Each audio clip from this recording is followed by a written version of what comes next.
Welcome back to the Relay. We've got something special for you. It's our friend Anders, sharing his story. You may have heard us talk about him and how interesting he is. Well, we think you'll find him interesting as well.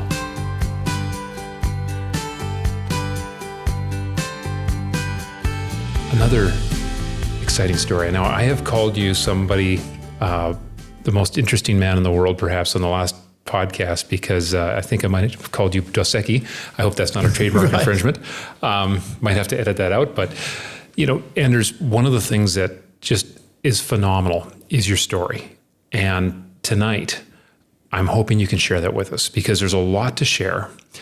I understand, well, there's a number of things to cover. I want to let you tell it in your own voice, obviously, but I want to hear about cold water, English Channel, the fact that you just are a machine in the water. I mean, one of my first years swimming, you're doing the tuna fly at a competition, and you're also just such an encouraging individual to be around. So welcome, Anders. Thank you. How did you get into swimming? Why? When I was about 4 or 5, and I apologize if this is triggering for people, I was thrown in the deep end of a swimming pool, not being able to swim, by one of my dad's friends. A very dear friend, he's actually my godfather. Threw me into a pool, and I just learnt to swim. It was, I could see people's toes curling and that sort of thing, but I just did and got out. And at school, one of my... I think it was one of the mornings or afternoons, we all got on a coach and went to a local swimming pool. And one of the swimming teachers there, Grace Isaacs, represented the UK in the 52 Helsinki Olympics. She was my teacher, and so I had a good teacher. She understood the mechanics of swimming very well. And at one point, she said, "I can't teach you anymore. You're different to all the other kids. So just don't go and drown, do your own thing." And my parents joined me up with swimming club. I was about 6 or 7 and started getting coached then. And coaching in the 70s was very different to it is now. There was a lot of negativity from the coach, shouting at you, and you didn't get out to go to the toilet. And that was my first phase of swimming. It stopped in about the mid-80s when there was many other things better to do than go swimming. And I wasn't particularly fast or good then. So it was just an easy not doing it. And my partner at the time, her best friend's husband, I was about 22, 23 at this time, had a midlife crisis. He entered a London Marathon. He wanted someone to go with him. So from nothing, I entered a London Marathon. I got in. So I thought, better start training now. I got about 6 months training to do. And found out with the running things, it was quite enjoyable. The legs aching afterwards was good fun, and not being able to walk downstairs and things. Then I joined up a running club to get the running bug, and one of the chairman of the club at the time just came back from Kona Hawaiian Ironman. So he said, "Well, do a triathlon." I thought, well, I used to swim when I was younger. I'm okay at running, and I used to do a paper round, so I can cycle. So did a triathlon. My first one was in Swanage. It was a sea swim, 800-meter sea swim. And I had food poisoning the night before. And I got out, and I was violently unwell on the beach running up to get the bike. And the ambulance was following behind me on the bike, so I had to keep stopping being unwell. And I was dead last in that one, my first ever one, but I thought, I can do better.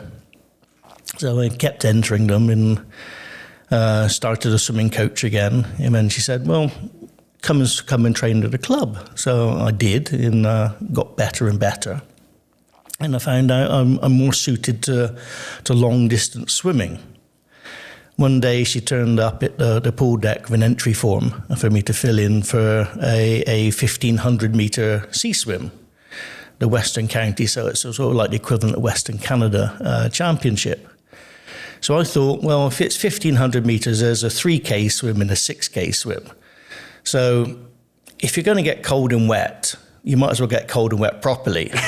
so I entered the 6K, and it was well within my capability as a swimmer, but not in cold water, because I think it was May in the south of England.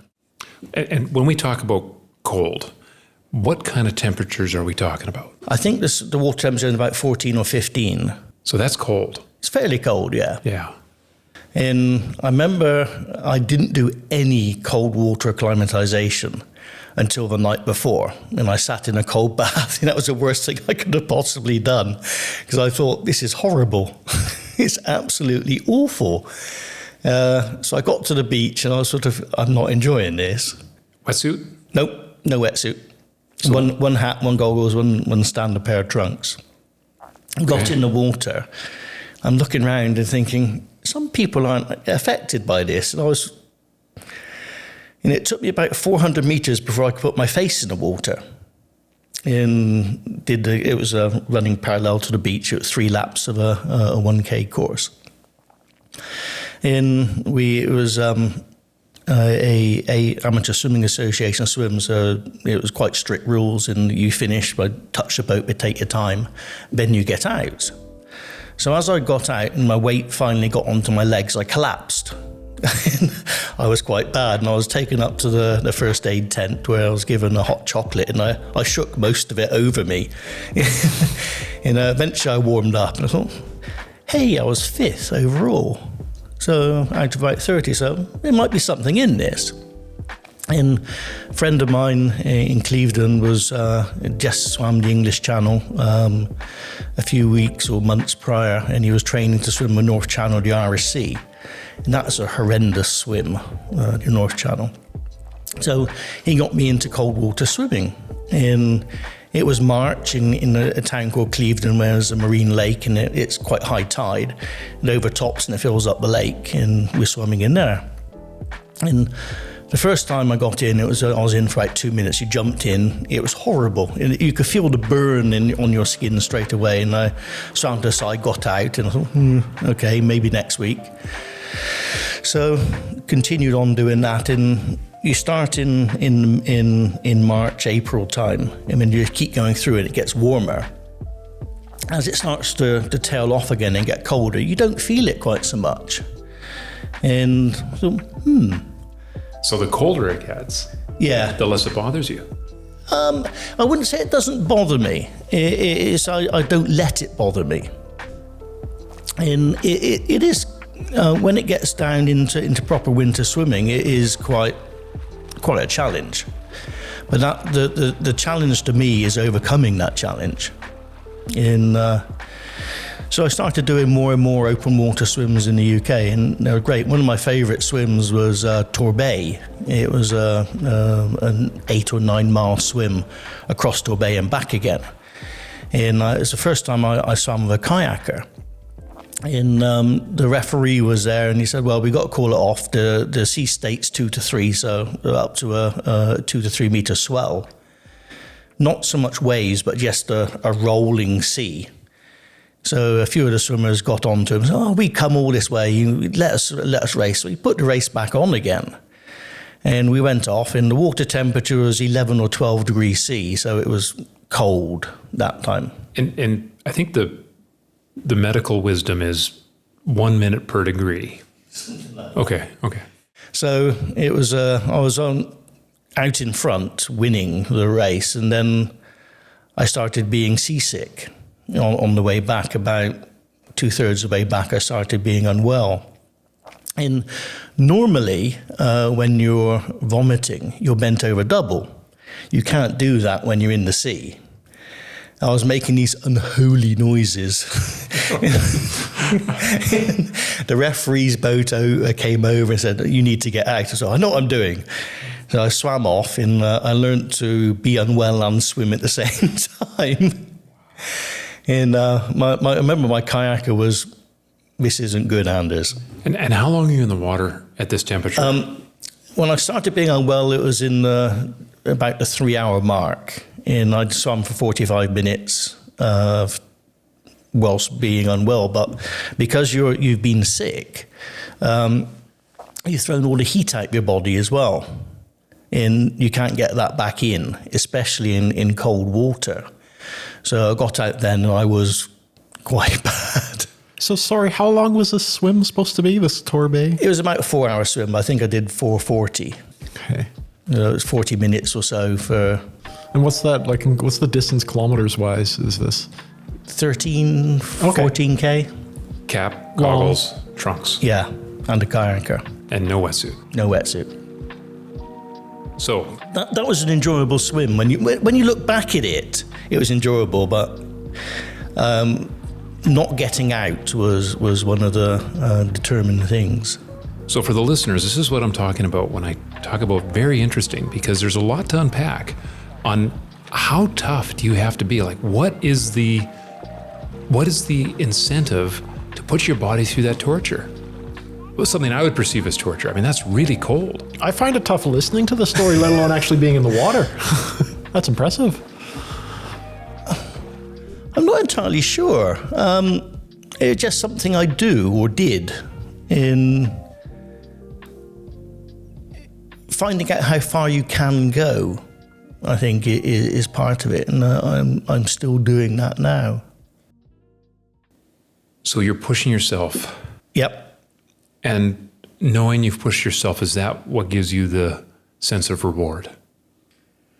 Yeah, and the look of some people, you did what?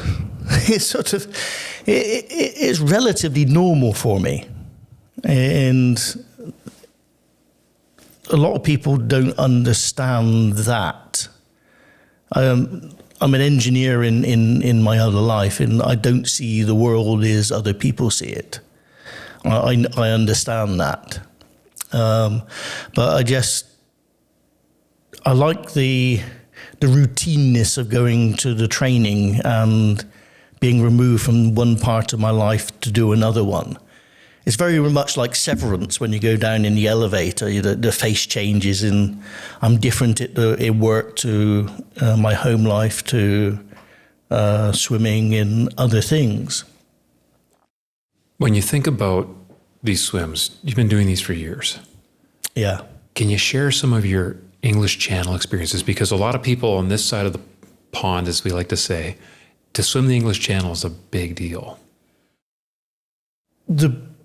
Okay, I accept it's considered a big deal. The bigger deal is the training for it. I had an open water coach, and he was brutal. I was to meet him on the beach in Weymouth at 6:30 in the morning every other Sunday. And he said, when I got there, swim until I tell you to get out. It'll be somewhere between 4 and 12 hours swim. You swam for 4 to 12 hours in the open ocean as training. Yeah. And you didn't know it was for you? no, just, he didn't. It'd be He like wouldn't a tell me. surprise. Yeah. I can only get out when he tells me to He get just out. kind of gets over and no. Yeah. No. Every 45 minutes, he called me onto the beach. Here's a drink. Here's a McVitie's digestive. Get back in and swim. Go off and swim.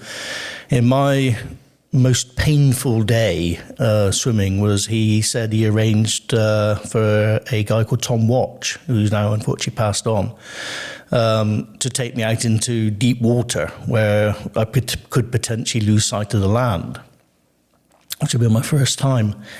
But he was, we were supposed to meet him at midday on the beach. So we synchronized where I was going up or down to meet him at the point, and he wasn't there. So he said, we'll go back down, and ended up going back down the beach in a bit. And then Paul said to me, he's arrived now. So I swam back over. And Paul got on the boat, and we were going in and out of Weymouth Harbour. We're flying the Alpha flag, which is the same as a diver down flag, so we had right of way going in there. So I couldn't slow down, and I couldn't stop.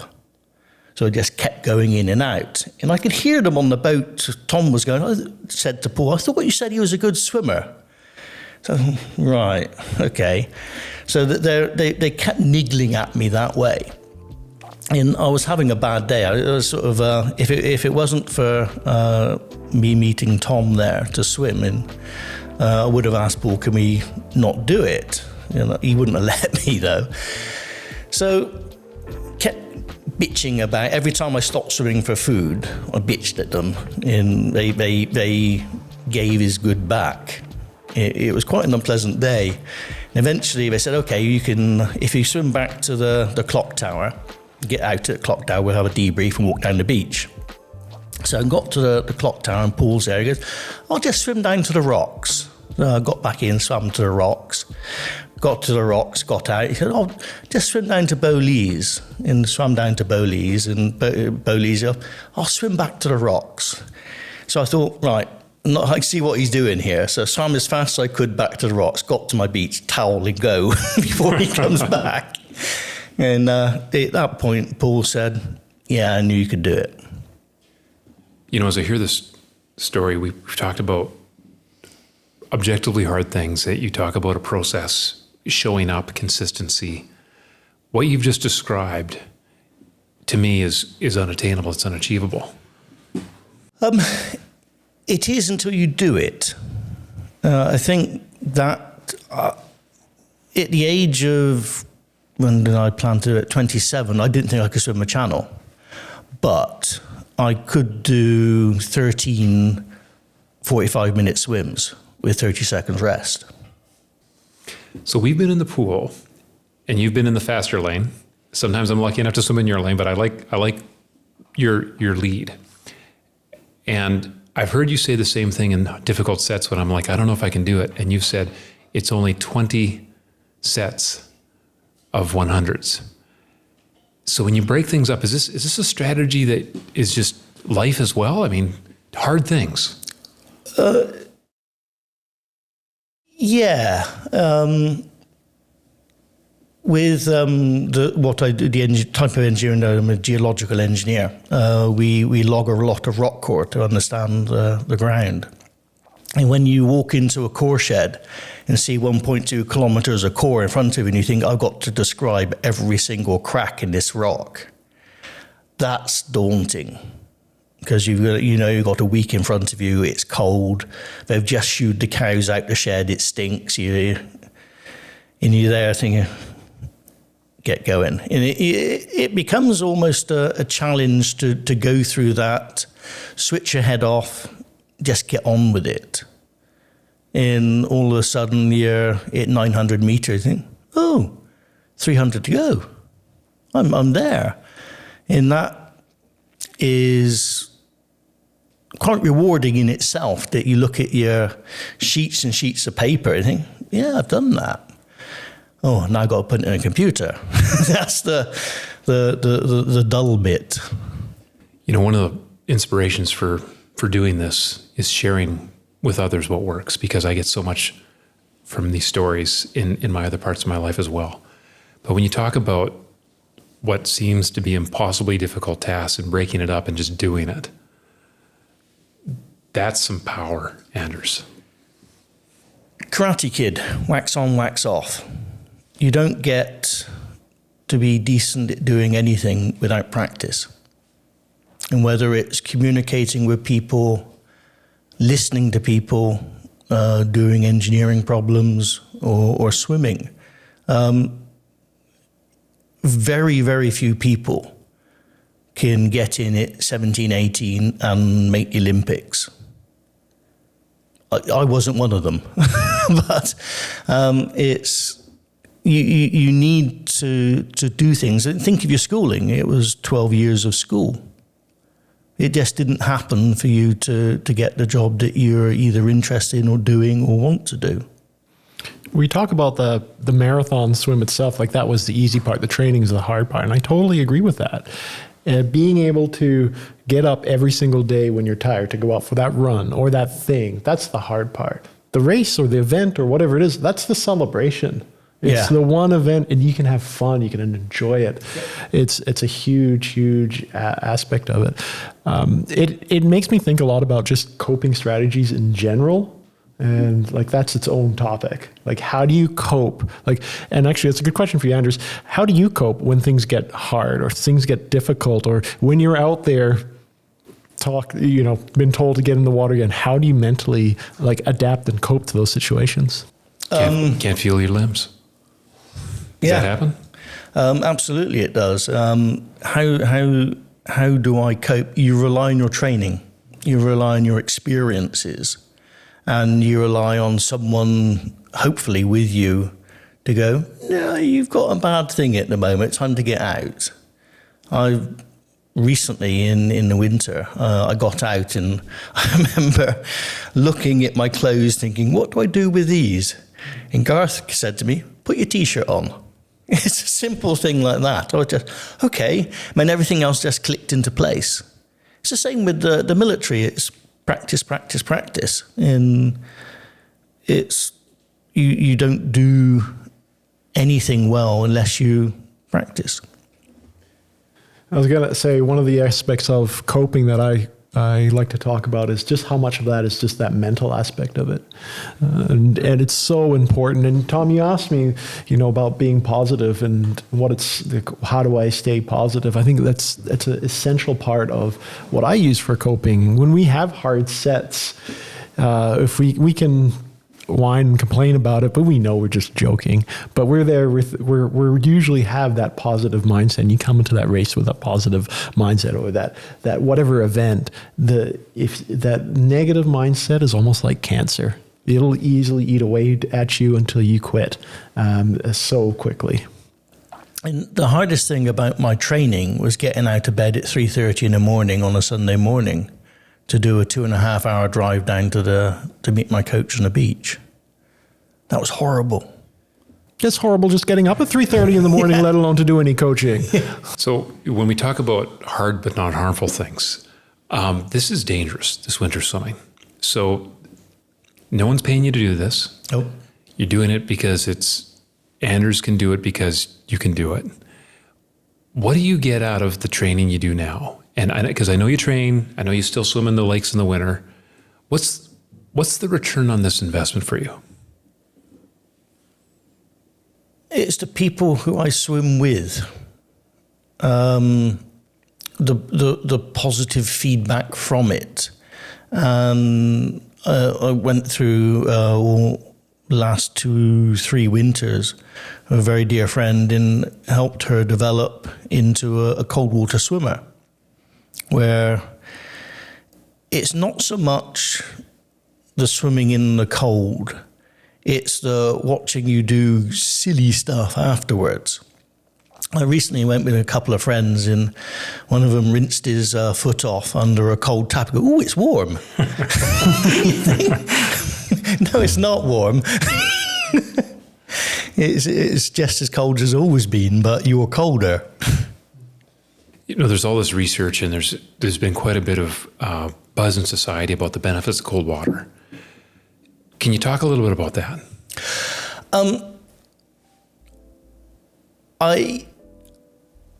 I believe there is. I haven't followed any of it. The amount of times that people go, do you use the Wim Hof method? I don't know. I've got no idea what it is. I understand he's a Dutch chap who copes with the cold very well, but as I understand, he just sits in a cold bath. And we go out and swim 800 meters in 1 degree water. In fact, the coldest we swim in is 0.5 degree. We need a Wim Hof jar. That would be great. We need an Anders jar. Anytime you hear, have you done the Wim Hof? Better put $1 in there. Yeah, in those two the extreme swims where ice was on forming on the lake, and you think, ooh, okay, there's a bump there, and this water isn't proper water anymore. And how long are you in that water? And again, just a swimsuit and goggles and a cap. Yep, 20 minutes. 15, 20 minutes, and then getting out and getting changed becomes a routine, and you that's the real training. You leave your stuff in the order it needs to go on in, or else you get that Far Side cartoon with you put your pants then shoes.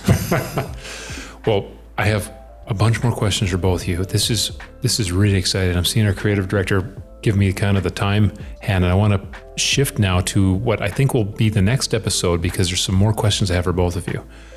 But I want to thank both of you for sharing your backstories, and I have a bunch of things to ask you, if you don't mind, about some of these strategies that I think the listeners would really get a lot out of, about what keeps you going.